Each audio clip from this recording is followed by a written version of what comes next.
Good afternoon, everybody. Most of you have been here numerous times. My name is Bill Medowich. I'm the president of Fort Tabor, Fort Rawdon Military Museum, and Veterans Memorial. I welcome you all here to our speaker series, our winter speaker series, as we call it. Seeing as in the summertime, they want to charge you to park. Today we have Dr. Joshua Meeks. He's an associate professor at the College of Distance Education, U.S. Naval College, Newport, Rhode Island. He's going to be talking about the Pacific Theater, the strategic part of it, which actually was one of the big parts of winning the war. I'm not going to go on too long because I talk too much. So again, Professor Meeks. Thank you very much. Oh, if you do have a phone, because I just remembered to do mine, please turn it off. I'm going At least silence it. Yeah, I'm going to make sure I did that for mine too. There we go. As you said, I am Dr. Joshua Meeks. I work at the U.S. Naval War College, and as such, I am obligated to first and foremost say that nothing I say here is representative of the view of the U.S. government, Department of Defense, Department of Navy, or U.S. Naval War College. I am speaking here in my own personal capacity. So while some of the times when I give lectures or give talks, I'm talking about things that the U.S. government does not care at all about.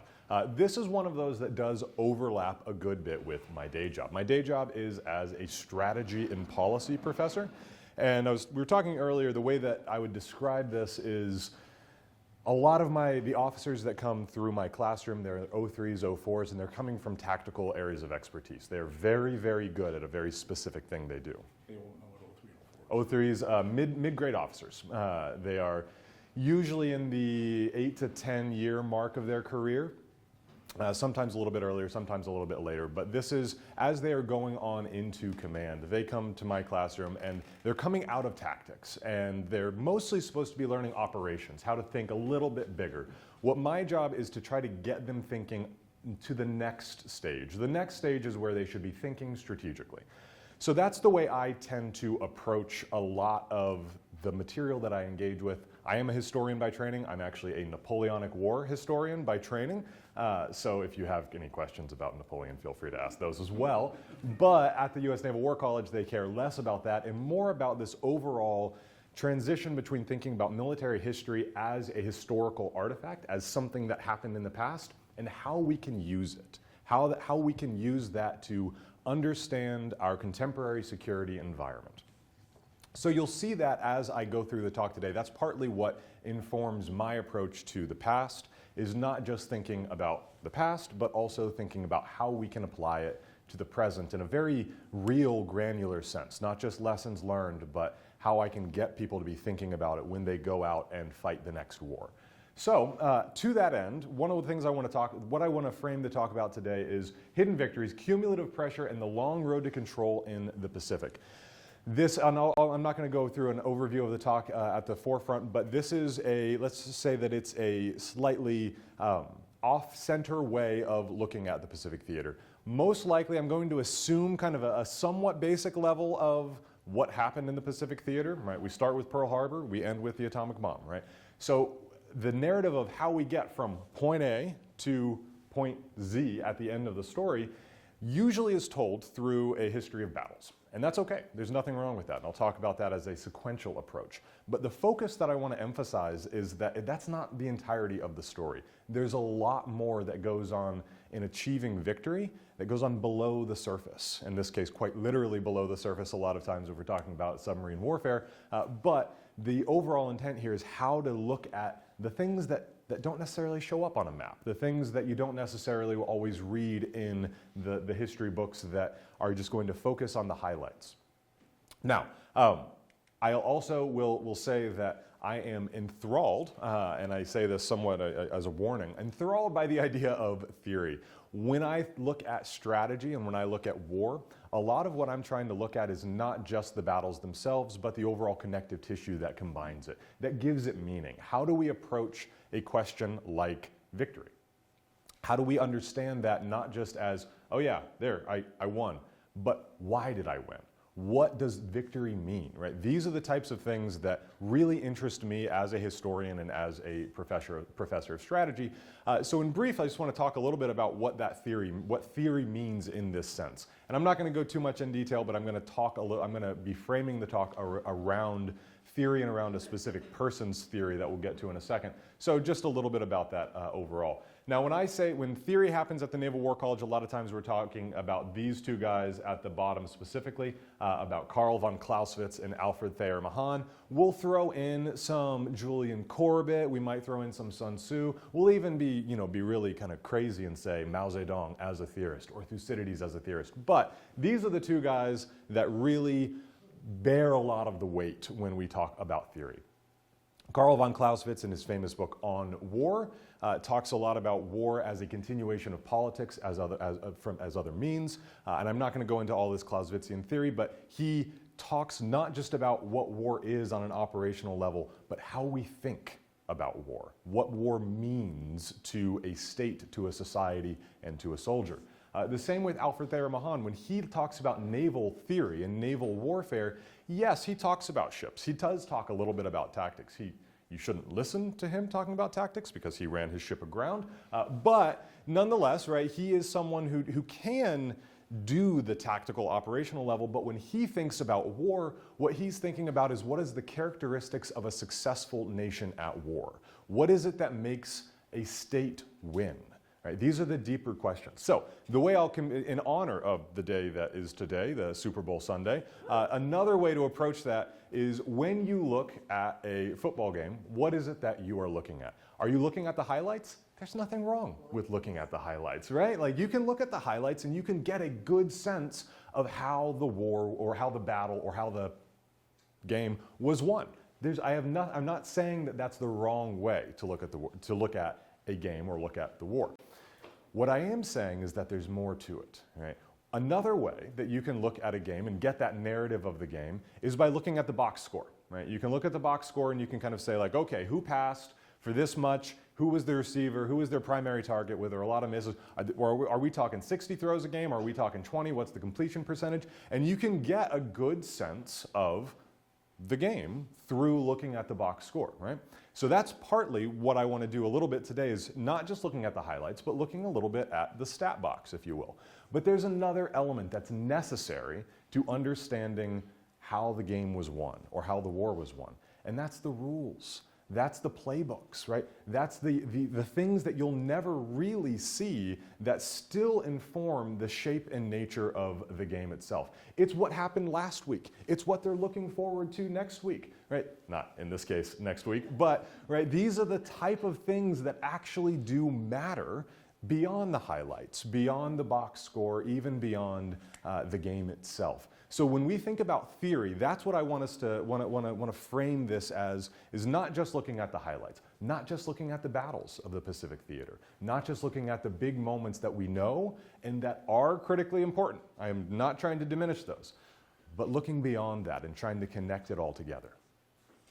Looking at the what, the how, the why it happened, the when it happened, and how, and all that together.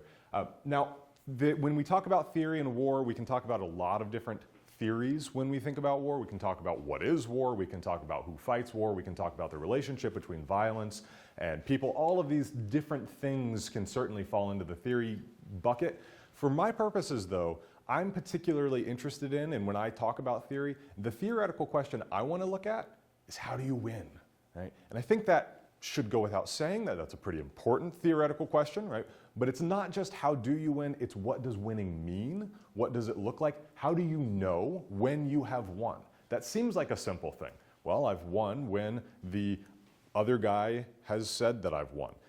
Do you really want to like give it up and just kind of wait until the other guy says that you've won? Do you want to give up agency for victory, or do you want to claim the narrative of victory? But how do you do that? Have you won when, in this case in the Pacific War, when you dropped the nuclear bomb? That's a good way to know that you've won. And if you're going to ask a lot of people, how was the Pacific Theater won? How was the Pacific War won? One of the easiest and best answers is going to be Hiroshima and Nagasaki. That's how the war was won. But my argument here is that when you think about a theory of victory, and if you get trapped into thinking that's the way the war was won, not looking at the constituent elements, you're missing something. And again, looking in terms of the practical elements, if you fall into that trap, if you fall into the trap of only looking at the flashiest thing, the biggest narrative in terms of how victory was achieved and what that theory of victory might mean, you're going to start crafting and thinking and expecting the wrong things in war, and that's a danger. So that more or less informs kind of this broad theoretical overview of how I'm approaching this, what I am trying to do here. Now, the third person up here is who we'll actually spend more time with, and that is J.C. Bill Wiley. Wiley, a Rear Admiral, we'll start here. Admiral J.C. Wiley, yeah, and he, Joseph Wiley, but he went by Bill. I will admit a little bit of hometown favoritism here. After he retired, he went and he taught at the Naval War College. He actually ended up dying in Portsmouth, the town. He's buried at a cemetery I would take my son to walks on. So this is someone that I like because he's close to home, but I also will argue and hopefully show today that what he brings to offer and how we understand war and the Pacific Theater in particular is incredibly powerful, incredibly impactful. So he was a Rear Admiral. He's not going to be someone who he's never a 3-star, 4-star, didn't get into the upper echelons of the military establishment, but still very successful in his own right. He is also not someone who just thought about war. Again, I'm not trying to throw Alfred Thayer Mahan under the bus, but Alfred Thayer Mahan, as a military theorist, didn't actually fight hardly at all, right? He thought a lot, but he was not someone who did a lot of he was not a practitioner. That's not true with Admiral Wiley. Admiral Wiley absolutely was a practitioner, and the moment that I'll kind of anchor us in is when he was the XO on the destroyer, the Fletcher, in Guadalcanal. He is sitting there now. What he was he was a combat information systems officer. So he's not sitting there on the, he's not a surface warfare officer. He's not, firing the big guns. He's not commanding from the deck at this point. What he primarily is doing is experiencing the war, experiencing the Pacific theater of the war in a very dark, very musty room where he's looking at charts and graphs. He's looking a little bit at maps, but he's looking at dots on a board. That's the war to him, not all of the action, but something a little bit more esoteric, something a little bit harder to grasp. But he's also in Guadalcanal, watching the intensity of this battle. Guadalcanal, and I'll talk a little bit about it later, is an incredibly intense battle, incredibly intense. So he has these two things in tension in his experience, and he spends most of the rest of his career working on these ideas and working through this tension of the very boring aspects of war that are just in a musty little room and the very flashy parts of war that happen on the surface, that happen when you are looking at the big explosions that are taking place. He develops these ideas in this book, Military Strategy, A General Theory of Power Control. It's actually a very short book. I won't give a full-throated recommendation. It is very dense. I have a few clips of it, or I have a few excerpts that you can read. But if you're interested, I do recommend it. It's not something that's going to take you 20 years to read. It's going to take you, not too much time. But you can also just listen to me talk about it. So when he talks about control, this is what he means, this theory of power control. He says that victory is not something that just happens because you've beaten the other guy. Victory happens when you control the enemy. And I'll read this quote here. So it's proposed here that a general theory of strategy should be some development of the following fundamental theme. The primary aim of the strategist in the conduct of war is some selected degree of control of the enemy's strategist the enemy for the strategist's own purpose. This is achieved by control of the pattern of war. And this control of the pattern of war is had by manipulation of the center of gravity to the advantage of the strategist and the disadvantage of the opponent. So what does he mean by this? What does control actually look like? And this is a core element to his idea, is that control ultimately, and I'm not going to sugarcoat it, he says control is exercised by a man with a gun on the ground. Like, he's not an eye in the sky, kind of, head in the clouds type of guy. How do you win war? You win wars with a guy on the ground with a gun. The question is, what is that guy on the ground with a gun doing? How many people do you actually need on the ground? Are they on the right piece of ground?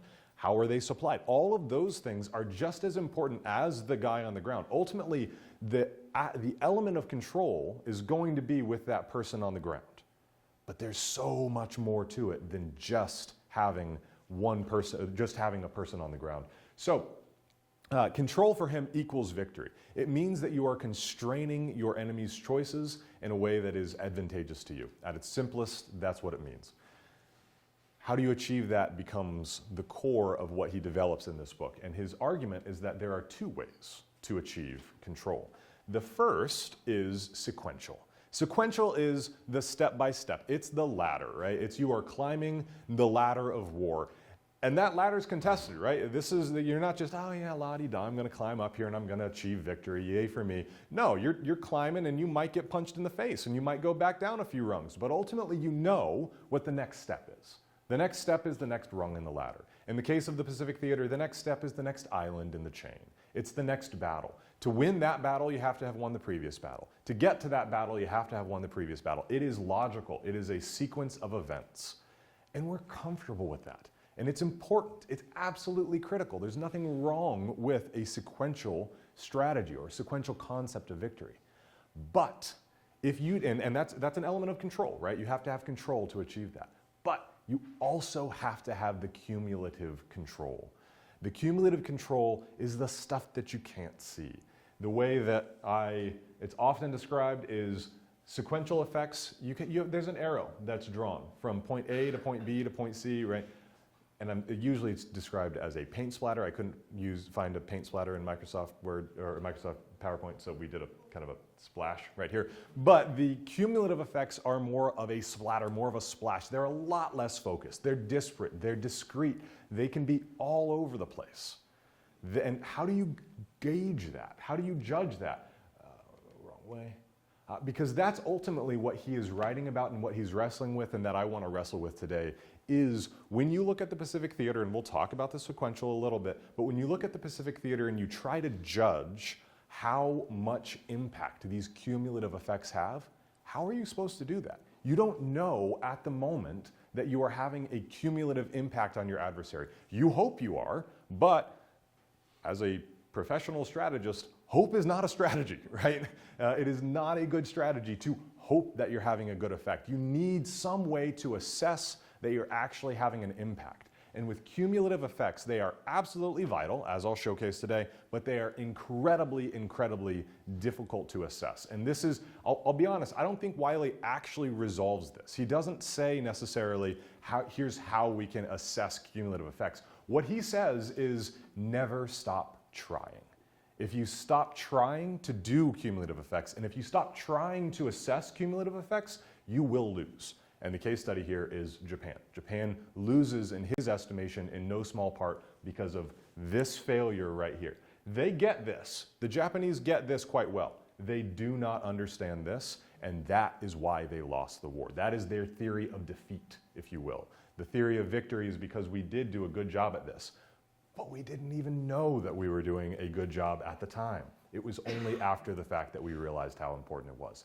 That's an uncomfortable reality. It's an uncomfortable reality for a strategist, is that you're not always going to have a good glimpse of how good you're doing, how effective you are.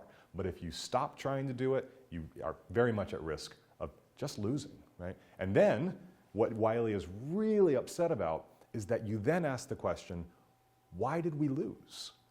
And you don't know. You don't have a good answer for why you won. You don't have a good answer for why you lost. So how are you supposed to grow as a military institution? And I didn't actually put it down. That's why he writes this book. He writes the book to answer that question in the 50s and the 60s. He's writing, reflecting on the Pacific War, but don't decontextualize it out of what's happening in the 50s, the Korean War, and he publishes it in 1967. Where are we? There we go, right? And he is actually writing, and I'll talk about this at the end, he's actually writing in no small part to talk about insurgency.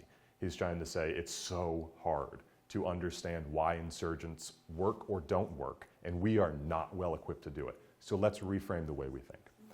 So, again, lots of theory, lots of eyes, head in the cloud here, but now let's get into some specifics.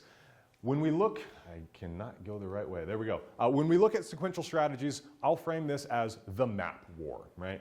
And we can see, I'm going to flip through a bunch of maps. You don't really need to pay that close of attention to them, but my point with these is that there's a lot of different ways to understand sequential strategies. There's a lot of different things that we can point to and say, yeah, look, here's Pearl Harbor, then we go to Midway, and then obviously MacArthur is wanting to come down here, Nimitz is going through the Central Pacific, right? There's a lot of different arrows that we can put on the map. Now, ultimately, and we can call this any different number of things, we can say this is cause and effect, right? We see what happens here, and we see that that leads to this. It's comfortable, right? I'm a historian, I love cause and effect, right? This is my bread and butter. It's step by step, links in a chain.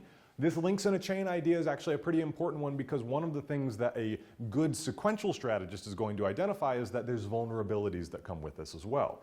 One of the reasons why Guadalcanal gets to be so important is because the link that got us to here becomes threatened, right? The Japanese are trying to threaten one of the links in the chain, and so we need to protect it so that our chain remains strong, because if you cut out one of those links, everything's going to fall. Sequential is important. Operation by operation.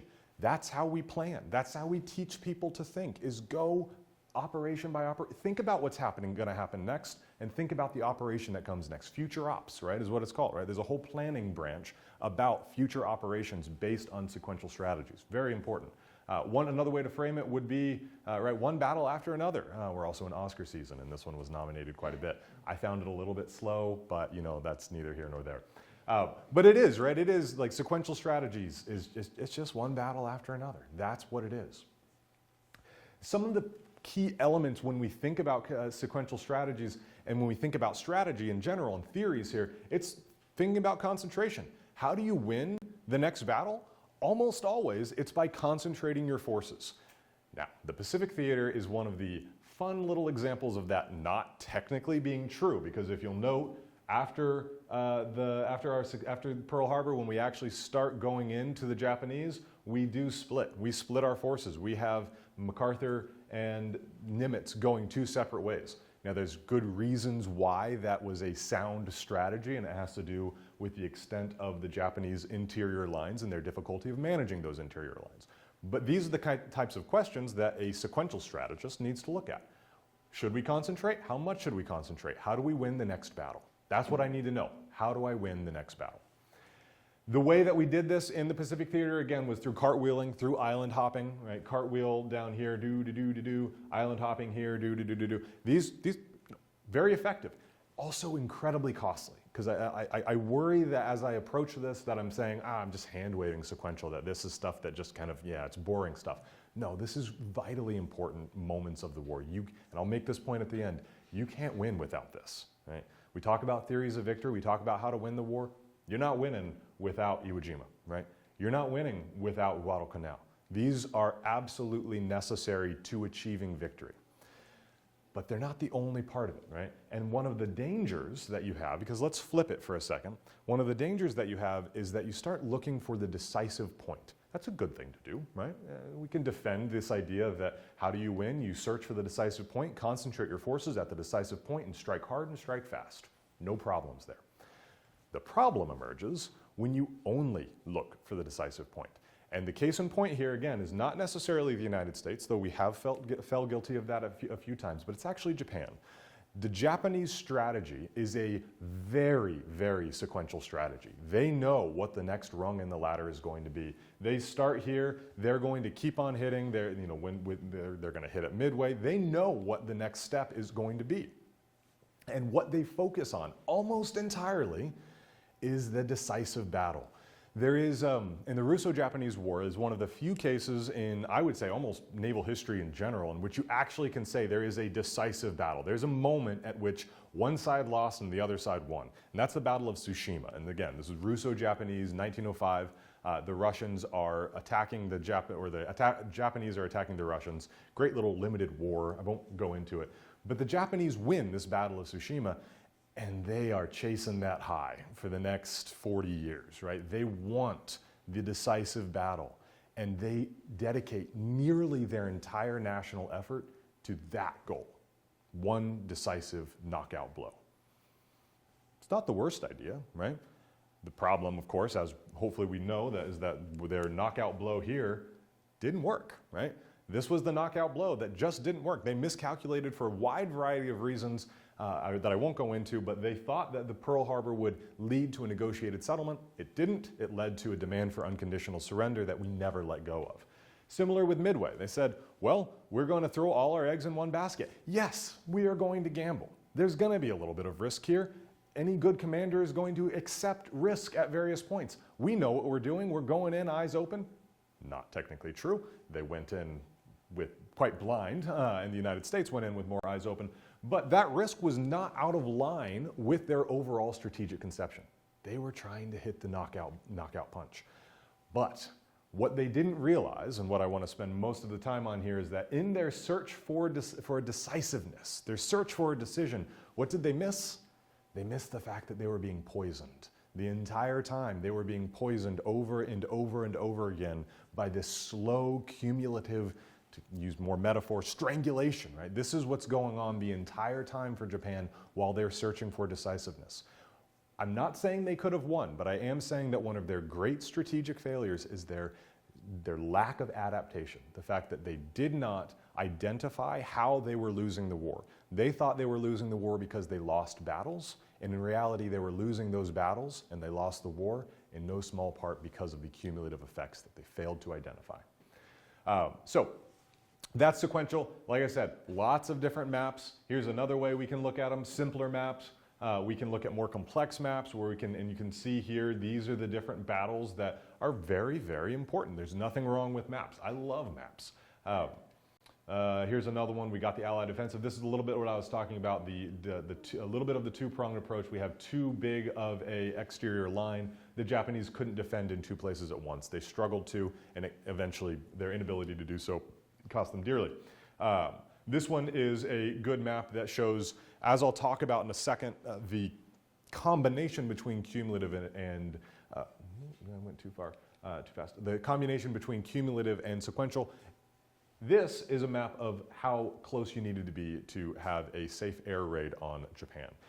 That is a core element of combination where we can see we have some cumulative elements that we can see in this map, but still arrows and graphs. And this one, I like this sequence of maps. This is phase 1, phase 2, phase 3, right? The story of the war. Right? What else do we need to know? We know how the war was won in these 3 maps, and with these circles, and with these dates, with these guys right here. That's all we need to know about the war, right? Wrong, right? Because what we see with cumulative strategy is not a bunch of maps. Now, I put this map up here to show that I'm lying, because in fact, you can look at cumulative strategy through maps as well. But for the most part, when we look at cumulative strategy, we're looking at graphs, we're looking at numbers, we're down in that dusty room trying to look at those less flashy important things, but still ultimately vital. So what I want to do here is now talk a little bit about what, and we'll look more at those graphs in a second. What is a cumulative strategy? What kind of are the hallmarks of this? Any good strategy is going to look at capacity and will. This is a Clausewitzian framework. How do you win a war? You reduce your enemy's capacity and their will. You can go to, if either of those equals 0, the enemy will cease to fight. What we can say, though, is that both are nearly impossible to reduce to 0. The will to fight, as long as there is someone that will stand up with a spear and attack, right? That will to fight can still be there, right? As long as someone can take down a bamboo shoot or a bamboo stick and sharpen it into a spear, the capacity can still be there, right? So this idea of, oh yeah, that's how you win a war, by reducing capacity and will to 0, that's somewhat mythical. But the idea that these are the factors that you need to attack, that is incredibly useful. What cumulative strategy does is it can attack both of them simultaneously. Sequential also can do that, but cumulative really shines at reducing the capacity to fight, and we'll talk more about that in a second, and reducing the will to fight. So one of the ways in which this comes to, that I think we can really see this is, as I mentioned earlier, Guadalcanal. Guadalcanal is a battle, right? It's a sequential battle. It makes sense in this island hopping, cartwheeling type of approach that MacArthur and Nimitz are, and King overall, the CNO back in Washington, are promoting. But what happens in Guadalcanal is not just that Henderson Field is protected and that we maintain our sea lines of communication and our air lines of communication between the disparate Allied theaters. What happens in Guadalcanal is also this. And don't worry about that graph, it's way too small to actually look at anything. But that's another way to view Guadalcanal. And specifically, let's look at two different things that are attrited in Guadalcanal. The first are the pilots, both land and carrier-based pilots, and this is overall in the Solomon Island campaign, but in the Solomon Island campaign, and with Guadalcanal being the key element of that, 87% casualty rate for the Japanese land-based pilots, 98% casualty rate for the carrier-based pilots in this theater. Does this have is this kind of a product of a sequential thing? Yeah, it is. Does it have a cumulative effect that is felt almost imperceptibly throughout the rest of the war? Absolutely, right? They have planes that they can't fly because no one knows how to fly them. And even if you know how to fly them, the amount of expertise and skill that is lost in this campaign, again, it's borderline incalculable. Right? It is incredibly difficult to actually put a finger on it and say, that is why we won the rest of those battles. That's why we had such an easy time in the Marianas Turkey shoot later on. That's why we were able to fly all of those bombing sorties over Japan later on. It's incredibly difficult to put a finger and say, well, yeah, it's because we won right there. We accumulated victory right there. But that's the reality, right? When you're assessing how you won a war, you have to look back to these elements. The other is the fact, and this will be a recurring theme, is we call it the Tokyo Express, right? Is this idea that they are trying so hard to resupply their troops in this theater, in the Solomons and Guadalcanal, that what they're doing is tying supplies to the back of destroyers and just sending those destroyers through the gap, right, through the chute, because they can go fast and they're relatively protected. What is a destroyer good for? Is it good as a cargo ship? Not really, no. And when you are reduced to using one of your highly specialized, critically important naval vessels to ferry supplies in a high-risk situation, something has gone horribly wrong. And this is what we see in Guadalcanal, is not just the story of the Marines and the story of Henderson Field and the incredibly attritional battle that takes place on the ground and at sea. What we see is that this is a moment in which victory was accumulated slowly, but almost inevitably. Now, it doesn't have to be inevitable, because the Japanese can choose to adapt. Guadalcanal is relatively early in the war as far as we're conceiving here, and the Japanese refused to do so. Let me make sure I know what I'm going to next. Yeah, sure. The Japanese also refused to adapt when we look at the tonnage war. And here's some of these graphs again. So what we have over here, this is the amount of tons that is produced, naval tonnage that's produced between 1942 and 1945. The little number that you can see over here, don't worry about it, but it's just in case you're wondering, those are the ships that are produced. So battleships, 8 battleships, 320,000 tons, 1 battleship, 64,000 tons, right? So that's one way in which we can view this war, right? Is this a sequential map? No, this isn't sequential at all. This is a way in which we can see the overmatch that the United States brought to bear in terms of their capacity to wage war. We just had more. We could replenish more. We could replenish quicker. That is one of the key ways. It's a logistical element of how we won the war, but it is a vitally important way in which we won the war. The other is not just what was produced here, but it's also what was sunk. So I'm going to round these numbers up. Let's say that at the beginning of the war, the Japanese have about 6 million tons of merchant shipping capacity. Over the course of the war, they get around 4 million more. Some of that is built, some of that is that they acquire from their possessions. By the end of the war, the United States has sunk 9 million tons of merchant shipping. So they started with 6, they ended up at 10, 90% of their capacity was sunk. And that's not even, what we see in this last bit right here is some of what was left couldn't even be used, right? They had ships that didn't have fuel. Right? They had factories that weren't producing anything because they didn't have the raw materials. When you look at this, if I was to show a map of this, and I actually tried to find a good one, and I didn't find one that really made this explicit, what you would see is almost like a Jackson Pollock painting, right? You're going to see splatters all over the map and moments in which submarines in particular are attacking merchant shipping vessels. And just because one merchant ship was sunk off the coast of the Philippines in December of 1943 doesn't mean that the next battle gets won, right? There is no line, there is no arrow connecting what happened to the next victory. But as you accumulate these losses and as you fail to replenish them, ultimately what you're doing is putting your enemy in a choice in which they do not have control of the situation. To Wiley's point, right? They have lost control. Now, they didn't adapt either. One of the great sins of the Japanese here is that they failed to adapt. The Japanese had more submarines than the United States at the start of the war. Right? What were they doing with those submarines? Those submarines were close in with their main battle fleet looking for decisive battle. How do we win the war? We sink their carriers. What do we use to sink their carriers? Maybe submarines. Let's put them in a position to win the war through sinking carriers and having a decisive battle. But what if we attacked the US supply? No. The way we win the war is by decisive battle. What about convoys, right? This is one of the lessons that the United States and Britain learned painfully in the Battle of the Atlantic in 1942 and 1943 is the importance of a convoy system.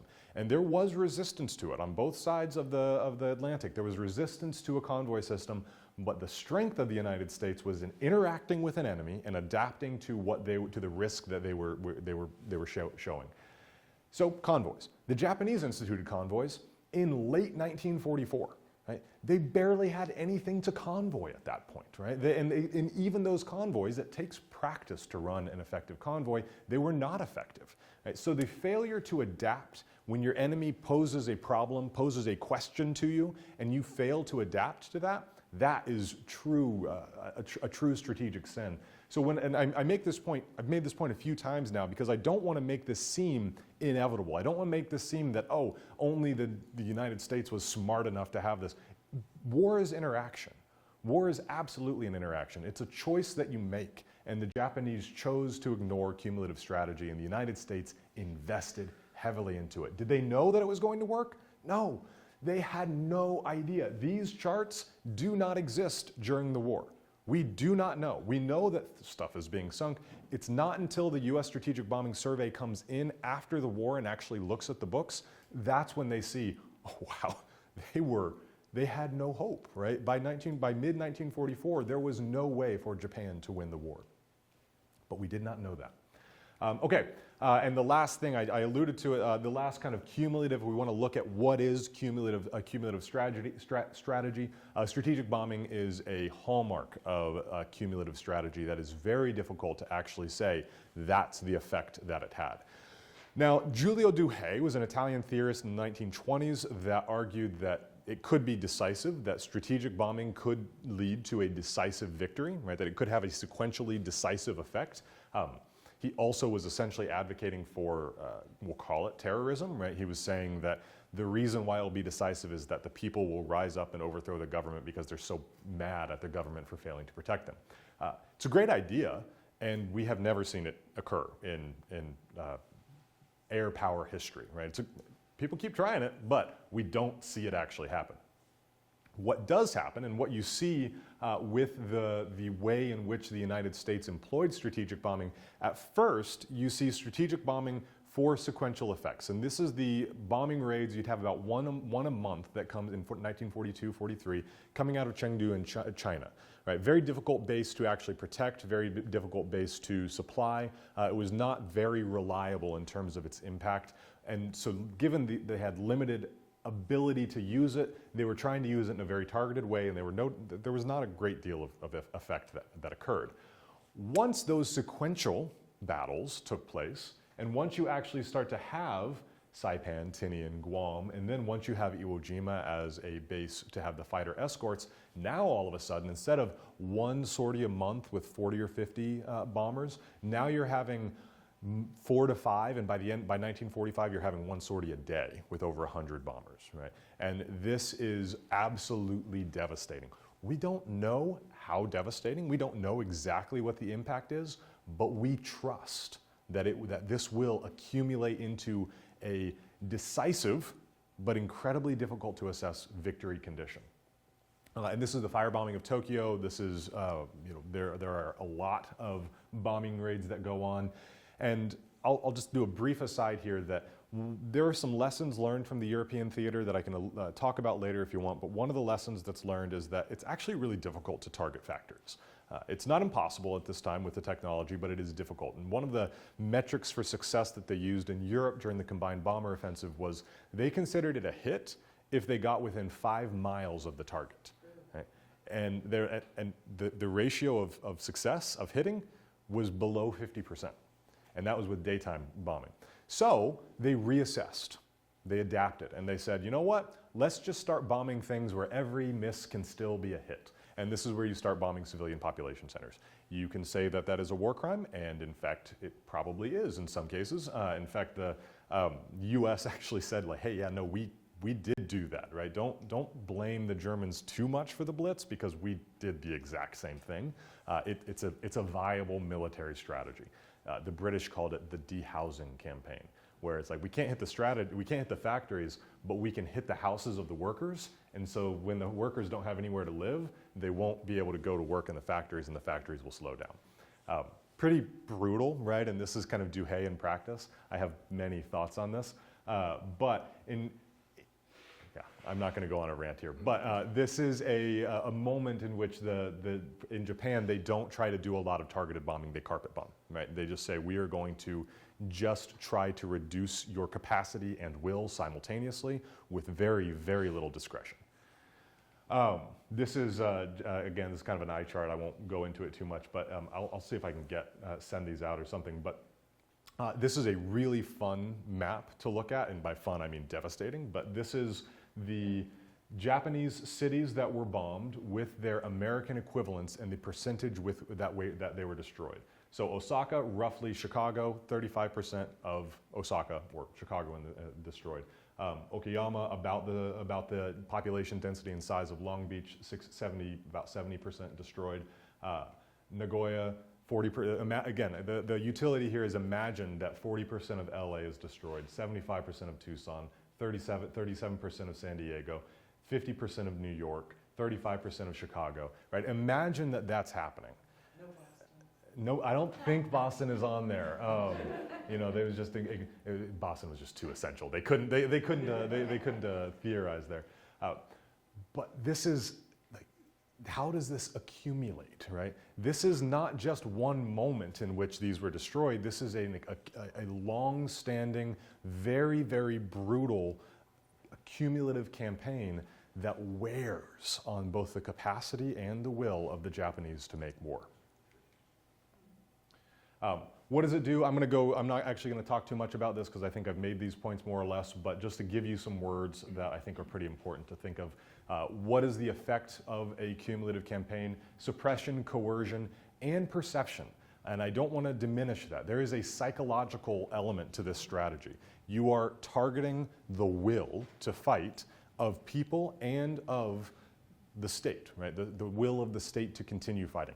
This is, if there's one moment in which you can say that the Japanese are attempting to do this, Pearl Harbor, they're trying to attack the psychological, the psychology of America, and it backfires horribly, but they think that Americans are just going to be, they're bankers, and they're just going to look at the pocketbooks and say it's not worth the investment to actually wage this war. We can give Japan that side of the East Asian Coast Prosperity Sphere, make money off of it, easy peasy. They miscalculated horribly in that, right? Which is one of the reasons why this is again, to that problem of assessment, you can think that you're attacking perception, you can think you're attacking will, when in fact what you're doing is emboldening it.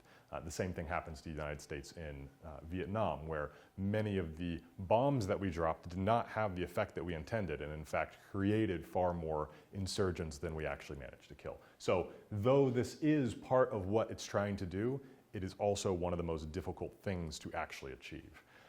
But what is a goal here, again, going back to Wiley, It is paralysis and erosion of choice. It is saying that I control the choices that you have to make. I'm making it so that you cannot make a good choice. The best example of this is in terms of how the Japanese use their steel. What do you do when you have to make a choice? Do you build a new naval vessel or do you build a new merchant vessel? You cannot do both. The United States never had that problem, right? We never had to make that choice. Japan constantly had to make that choice in 1943 and especially 44 and 45. They could not do both. What is the right choice? Spoilers, there isn't one, right? Because by doing one, you are giving up an essential quality that is going to make your path to victory. It is necessary for your path to victory. You are giving your enemy an impossible choice to make, and yet they have to make it. Japan they usually chose merchant vessels, by the way. And then they found they didn't have the oil necessary to actually use those vessels, and they left them sitting in port. Or they found that they didn't have anything to put in the vessels. By 1945, the import capacity of Japan, or the import rate for Japan, was effectively zero. They could not bring anything into their ports. They did try, for the record, they did try to have, I believe it's Ichigo, they tried to have an overland route because these routes were between China and Japan were still relatively difficult for the submarines to go into. It just was not nearly enough. It's also worth noting the Japanese did virtually no ASW, anti-submarine warfare. They just did not have the training doctrine to do it. They thought this was not a good use of resources. And ultimately, though, what does it do? What does it rely on? This is a question of coordination, but it is also, or a question of control. It is vitally necessary that cumulative and sequential work together. And that's what we see the United States truly excel on. If you want the story of why we won the Pacific Theater, it's not just because we had these sequential victories. Absolutely necessary. It's also because we had the hidden victories. But what truly is the answer is we combined those together in a way that made, I mean, really, it's mind-bogglingly effective. And if you can do that, you've got a good chance of winning. As Clausewitz says, the simplest thing is very, very difficult. But this is to note here. What does it not do? What does cumulative strategy not do? It does not win by itself. The good example of this, Battle of the Atlantic.